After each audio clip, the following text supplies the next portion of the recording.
from Rubik's Academy. Now, today we're going to go through something that seems a bit like, why wouldn't I know how to do that? Okay, I'm going to go through with you guys the element of analyzing news, right? So at this point, you're going to tell me and say, look, bro, I'm literate. I can read. Okay, I don't need you to tell me how to read news. Now, the thing is, you do, all right? You do need me to tell you. Now, why is that? Because a lot of times people read the news without actually understanding the context, without actually applying the right thinking process. Because if you read news without applying any thinking process, it's no different from watching a cartoon. It's no different from watching a movie. You're not thinking, right? You're not thinking, you're just absorbing. And because of that, there is no decision that you can make based on what you have read. You cannot have a call to action. The most important thing after you read the news is that you need to have some kind of a call to action. Meaning, which stocks do I buy? Which industry do I look at? Which companies come to my mind straight away? You need to be able to have these kind of thinking processes as you go through the news. It's not just about reading the news. You just absorb and you listen, wow, and then you start criticizing the people. No, news is not there for you to sensationalize. It has already been sensationalized. So you don't need to do that job any further. You don't need to comment. People don't need to hear your comment. People just want to, you need to know what you have to do with that piece of news and what is the agenda behind that piece of news. So reading sounds really simple, but it's not. It's not as simple as you think, okay? It's not something that is it's like a no-brainer. It's not a no-brainer, okay? In fact, it needs a lot of brains. Okay, so without further ado, let's go right into today's topic, okay? Bloomberg markets, okay? We're going to start with Bloomberg because honestly, in terms of financial news, Bloomberg, every news publication agency has their own bias. As long as you write something, there is somebody writing it. And because of that, there's always a bias. Now, that is without a doubt, right? But the thing is,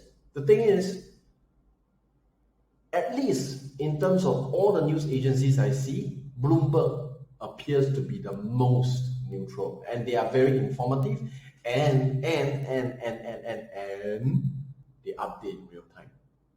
They update in real time. So literally, when you turn on the computer at 3 a.m. Singapore time, I can see a piece of new news there. Okay, I can see a piece of news there. It's just been updated an hour before. So they work around the clock to update you with the most recent market occurrences. All right. There's a reason why every single family office, fund management office that you go into, you see Bloomberg there. There's a reason why they put Bloomberg. There's a reason why they're not putting anything else. Maybe they put Bloomberg with CNBC. Maybe Bloomberg with CNN. Maybe they put Bloomberg with CNA. I don't know. Okay, but Bloomberg is always there. The rest, maybe not. Okay, but Bloomberg is always there. Okay, so let's look at today's news. Okay, so first of all, when you go to Bloomberg, it's pretty simple. You need to go to the homepage. All right, don't even bother going to the rest of the pages. Go to the homepage. That is where you get the most updated news. So let's pick a sample, all right? Euro stocks rise while US futures edge higher. Market wrap, all right? Do you want to read this piece of news? You can. So let's take a look. But whenever you see the word market wrap, usually it's a summary of all the price movements. They don't really analyze. They're just summarizing all the price movements, but it's fine. Sometimes you don't know the price movements yet. You haven't looked at the charts. This is where you go. All right. Okay, so like I said, European stocks and US equity futures eked out gains ahead of more American data as investors weighed the latest figures on the spread of the coronavirus. Oil climbed and treasuries drifted. All right, drifted means consolidating. It's not going up or going down. You need to understand the technical terms there. All right, they have different words to describe different kinds of price movement. Drifted means consolidating. All right. Then they tell you mining companies and car manufacturers led the stocks Europe 600 index higher after the gauge missed a late rebound on Wall Street, and as Italy edged towards allowing free movement, and Germany reported a drop in new infections. All right, I'm not going to read everything, but yes, like I said, a market wrap basically is exactly what it sounds like. It just tells you what has been happening in the market, what are the major price movements. It's good for you to be updated, but these are things that have already happened. They have already happened. Okay. I don't see a great form of value, but yes, you still need to know what happened. Okay. So if you go on, all right, again, this is a snapshot, everything a snapshot. All right. Now, let's go back to the main page. Okay. Now, what is more important is the news over here. All the different news, cluster growth, Brexit talks, value building on the yuan, gold, silver race. These are the news that is more important. And you need, these are the news that's happening, and there is a bit of analysis, maybe not super deep analysis, but there is some analysis, some reasoning that they provide you for all this news. That means if this news has happened, they tell you why it happened.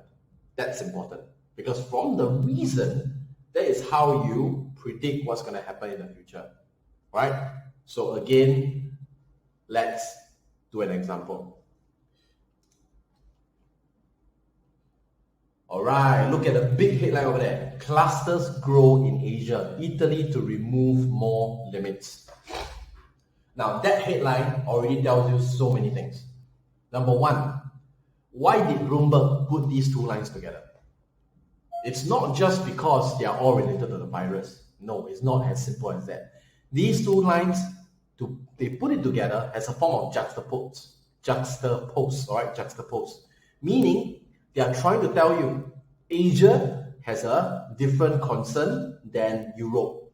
They are trying to tell you, while Asia's clusters, what cluster? Infection clusters are growing. Italy is looking from the other side and they're saying, we are cool, we are good, we're going to remove more limits. All right?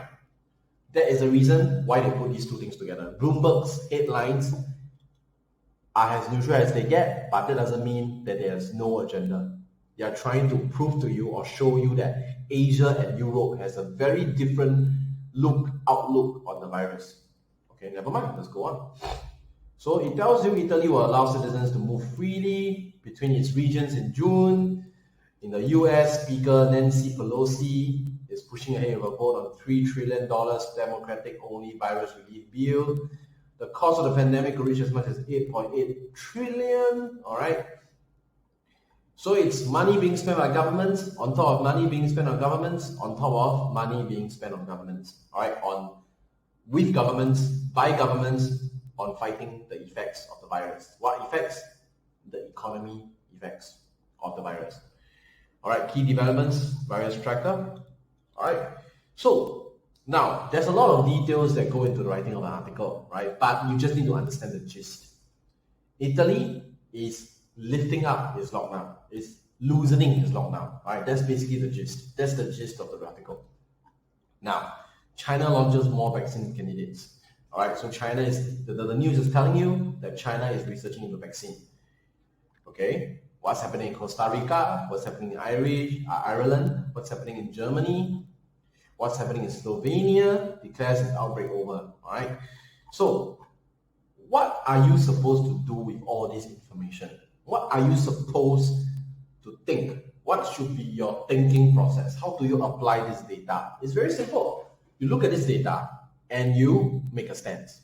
You make a stance, okay? The only stance that you need to make is this. With all these things happening, do you think there will be another wave? Now, the reason why I always say there's going to be a second, a third, a fourth wave is very simple. It's very, very simple. You always look at the most successful country in curbing this virus. And that country is either China or Korea. And both of these countries have seen second and third waves. That is it. Okay, you can say that, Jeffrey, why is your analysis so simple? It's too simple. Yeah, it's simple. It's simple and effective and true. It's true. Okay, if even the countries which are supposedly effective at curbing the virus is failing to do so, then they are looking at second and third waves. What makes you think that all these other countries, they are not already doing as well as China, they are not doing as well as Korea in countering the virus, they are going to do better? What makes you think that? What makes you think they are going to do better? Okay, and it's ironic. Okay, the countries that are doing worse, or previously they have done well, now they are not doing so good, they are the ones that are the most concerned about the virus. Okay, China is giving fresh details of virus response, and just now you saw what they're trying to do. China actually, they are looking at more vaccine candidates. Okay, they are launching more vaccine candidates, meaning that they are busy trying to research on the source of the vaccine and coming up with a potential vaccine. Whereas countries like Europe, what's happening? Costa Rica, okay? Sorry, that's not Europe, but yeah, right. Let's go on. Germany, economy slumps, right? This is Slovenia declares its outbreak over. All right, people like Italy lifting the, the lockdown, okay, to allow free movement. So what is this trying to tell you? Or what is this telling me? It's telling me that there's no communication between the countries, right? China has succeeded in curbing, and yet they're looking at a second wave. South Korea has succeeded in curbing, and yet they're looking at the second wave. But the countries that are not so successful as them in curbing the virus is not looking at them as the case study to follow and just following their own trajectory. They're just doing their own thing. They're just closing their eyes and going, look, I'm just going to do my own thing. I don't give a shit about China. I don't give a shit about Korea. Those countries are those countries. We are different from them. Well, guess what? We are not. We are not different from them. There is absolutely no difference between a European, an Asian, an American, an Indian, a Malay. When it comes down to a virus, the virus invades your body no matter what kind of race, nationality you have. So that is a fact that we know for sure. That is a scientific fact. And yet, the Europe side, they are not looking at this fact and going, we should learn from the places that the virus have entered. We should learn from the fact there's a second wave. Maybe this lockdown should continue. No, they are allowing free movement. So, if you ask me, that's not a good sign. That is the overall gist that I'm getting from this article. The fact that those countries, they are best at curbing the virus. They are not communicating with the countries that are not doing so well. So in the end, the top scorers in the class, they are not teaching the bottom scorers on how to score well in this test. They are not teaching. They are not communicating. And to me, that's a very bad sign. And what does that mean? It means that I will continue to stay bearish on the stock markets. I will continue to stay bullish on the safe haven assets. That's my stance. That's what I'm saying. Okay, it's not written there. It's not written there, but this is what I inferred. So, to sum it up, what I've just demonstrated to you guys is the thinking process that you need to have. You need to take a stance. Don't just read the news and go like, okay. That is not going to help you with your trading. That is not going to help you with investing. That is not going to give you a direction. You're just going to be following the crowd. All right? So that's all from me for this video. I hope to see you in the next video. Remember to subscribe to my channel. Remember to follow us on Facebook. We have lots of interesting content. There will be other trainers, other speakers that my channel will feature. They'll be talking about their own subject matter. All right, we have things like 数字, which is numerology. We have feng shui. We have personality profiling. We have succession planning. We have stocks analysis, who is me. We have blockchain tech, that's me. We have another guy doing FX trading, that's not me. All right, so we have all these trainers lined up and ready to roll. Okay, so stay tuned to this channel, subscribe to this channel, and I will be seeing you in the next video. All right, thank you so much. I'll see you.